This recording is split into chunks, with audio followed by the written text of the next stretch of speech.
to me. Come here. Come here.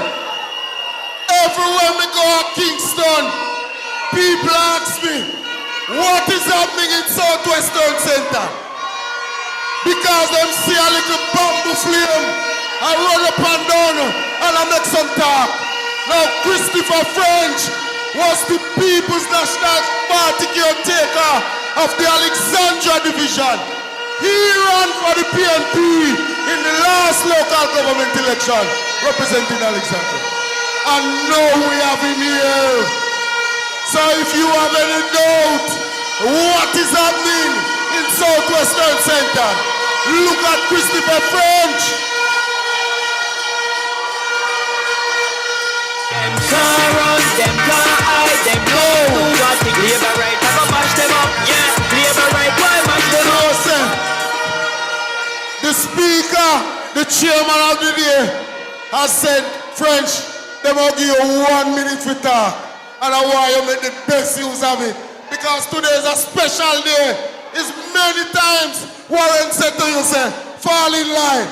And tonight, we are here to present you in Northwestern Clarendon as the newest member of the Jamaica Labour Party, Southwestern Center team. Yo, what's up, good people? Welcome back to the channel. And today, we're going to be talking about something big. You've seen it trending, of course, and maybe you've heard the whispers. Now, it's real. Okay, Christopher French, once a PNP candidate, just crossed the floor to the JLP, and this is just the start. So there is a talk of mass exodus shaping up. So people calling the PNP stagnant, labeling them a fifth column, accusing them of undermining democracy. Meanwhile, the JLP steps forward, waving the Jamaican flag, promising progress, patriotism. We here calling them the progressive movement. So guys, by the way, you need to know, I'm not taking any sides here. I'm just a commentator. Today we'll be diving deep into one goal, uncover what this defection really means for our democracy as a country and its future. No fluff, just facts, quotes, real talk. Are you ready? Let us go. I'll be back with my further analysis.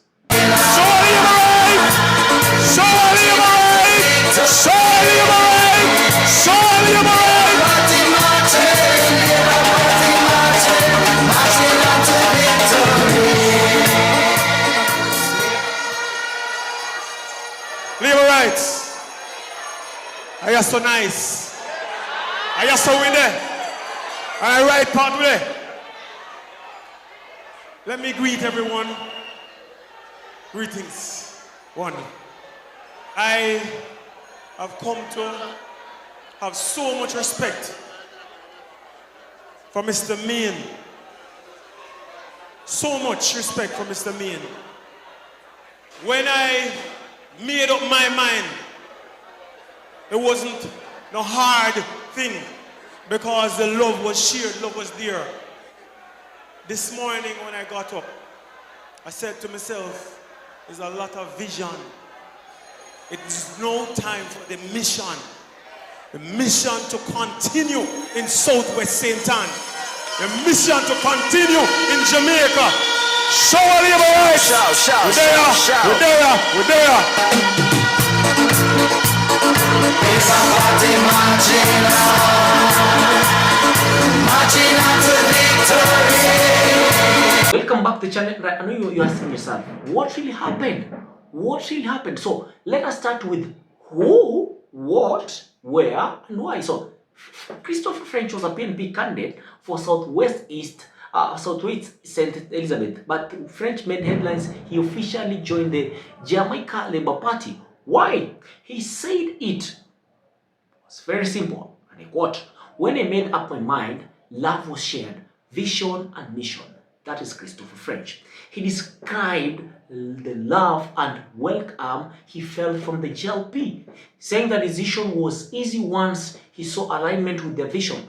That quote hits hard. Not a political gimmick, but a human moment.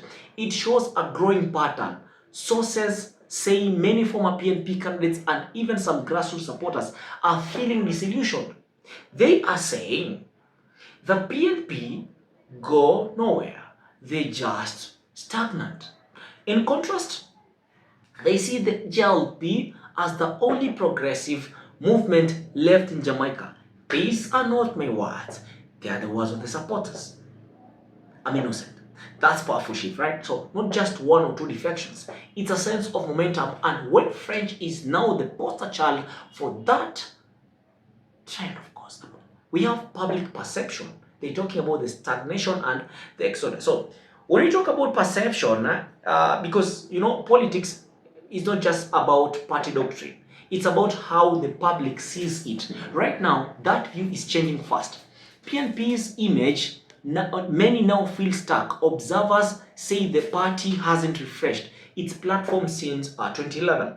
This is not a rumor. General comments are pointing to a lack of new ideas and energy. Like they say, PNP go nowhere. Well, this may sound harsh, but it's the fastest spreading narrative right now across social media and local meetings in Jamaica. Compare that with the JLP. Numbers show rising support. Why? Number one, they claim low unemployment, falling crying by JLP's own stats. Infrastructure wins, their roads, schools, and basic needs being catered for. And its supporters are even saying that, and I quote, "We see progress, we see leadership in action." Is it true? I don't know. Tell me in the comments. That's part of the deep dive we'll come back to. But the narrative is clear. One party is moving, another one is not. Then there is the fifth column, charge and its disinformation. Like, what is this that is being talked about here? There is a flash I'd like us to talk about, and calling PNP members a fifth column, that's serious. That means accusing them of betraying the country. What does that look like? Well, the accusation is that the PNP is engaging in sabotage, using disinformation, even taking instructions from the diaspora, all to undermine the current government. Not my words. That's not just politics. That's an attack on democracy. Okay, like undermining national trust, framing opposition as traitors, raising fear, not debate. And I want us to be clear with something here. Disinformation is not always lies. It's twisting facts. It can include misrepresenting JLP initiatives, amplifying weaknesses to make them seem dangerous, framing patriotism as loyalty to the party they left. That's dangerous, because when you frame an opposition as unpatriotic or subversive, you shift from debate to denial. That's a slippery slope. We're hearing that this narrative is influencing public opinion, especially on social media. It's turning politics into a battle for national identity. And the JLP pitch, progressive plus patriotic. With these defections come messages and symbols. At JLP rallies, people are waving the Jamaican flag. People are saying, "We want our nation in the safe hands of JLP and Prime Minister Holness." Here's the subtle but powerful shift. It's not just about governing, it's about guarding the soul of Jamaica. Because JLP is promoting things like economic growth, crime reduction, social unity, one Jamaica. Like, they are depicting themselves as the patriotic choice, the choice of the people. It's not just a policy, it's an identity. A belief that this is not just the winning side, it's the right side. They are convincing Jamaicans. Now, some see this as a political marketing, but others, they see it as an inspiration, a sense of national responsibility, not a blind allegiance, but choosing sides based on action, not history. What this means for democracy and identity. We have defections, we have flag waving, we have the fifth column, accusations. All this equals to high stakes in politics. We are not talking about ordinary shifts. We are seeing a reframing of politics, from policies to patriotism, from public discourse to nationalism. Okay, maybe this could be a wake-up call or a warning sign. Like, if this grows, we may see more PNP members crossing over, more towns and parishes flipping Elections hinged on identity, not issues. So that's why this moment matters. Not just French, because not just this one defection. It's the potential of starting a new era in Jamaican democracy. Like, is Jamaica heading into a healthy turn towards progress, or are they risking tearing their democracy apart, undermining healthy opposition? Well, as I come to an end, I'd like you guys to note this. Remember, we've opened with French signature line. When I made up my mind, love was shared, vision, and mission. So let us break that down, because that's not a political jargon. That's a personal truth. It's a reflection. He's saying, I felt valued, I felt clear, I want to be part of building that mission for Jamaica. That resonates and it's human, because deep down, we all want to feel seen. Now, how often do politicians talk about love, not just policy? That's rare, and that's why it grabs the attention of everyone. Let us not stop here. He added, it's time for the mission to continue in Southwest, Saint Elizabeth, and in Jamaica.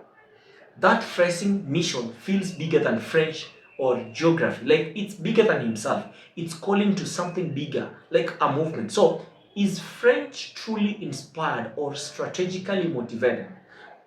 Maybe both. We can accept that humans aim for ideals and and politics is the part, but we still hold them accountable. And let's talk voices from the ground, not pundits, but people. You'll have supporters saying that the JLP is delivering, crimes that is down, roads, schools. People are saying everything here. They also say PNP's promises feel like echoes from the past. And you'll have critics arguing that calling the PNP a fifth column crosses a line. It paints a democratic opposition as dangerous enemies. So what do neutral observers caution here? You'll have them say, democracy depends on loyal opposition. Demonizing them destabilizes trust. So this is not a political game. It's a crossroads. Do we nurture healthy competition or slide into us versus them? Think of it this way. A home with two views is strong, but when you start saying one view wants to burn it down, the house, of course, gets shaky. And we need political passion, but not at the cost of democratic integrity. So, moving forward, what do we need to watch? Because Jamaica's democracy stands at a crossroads, and here is what you need to watch out as we move forward. We'll see more defections. Will others follow? Is French the first of many? I don't know. PNP's response, will they pivot, rebrand, or re-engage, or double down on rhetoric? What will be the public reaction? Will people care about policy or rally behind flags and slogans? And if JLP rallies keeps drawing people, waving flags and chanting unity, that may sustain a momentum, but will it tackle bread and butter issues like healthcare, schools, and will they do it consistently? On the flip side, if the PNP mounts fresh criticism, not personal attacks but constructive data-backed argumentation, they might regain footing. So, something key for Jamaicans, they need to look at actions, not just words. Are leaders delivering? Are they working for every Jamaican, not just their best? So, here is the asker. If you care about Jamaica, real care, don't fall for shouting matches. Don't get swept up in slogans or emotional marketing. Hold each and every party accountable. Ask these parties, what are you delivering on? Question them. How do you define democracy? Demand no sabotage. Make them untrust every time they do everything. Find your own mission in this. Maybe you're just a French follower now. Maybe you are PNP lol and you stay. Either way, be thoughtful, engage, vote, discuss, have sober conversations. So, will Jamaicans let flag divide them, or will they use those symbols to unite them in purpose and in progress? I don't know where you stand, but let me know where you stand. Drop your thoughts in the comments below. Be honest, be respectful, and debate only. And if this breakdown hits you, then share the video. Let us expand this conversation. Subscribe if you haven't yet. Hit that bell so that you don't miss out on our next episode. So I've been your boy for today, Sam, and this is the Diaspora Review. I hope to see you on my next video. Peace out.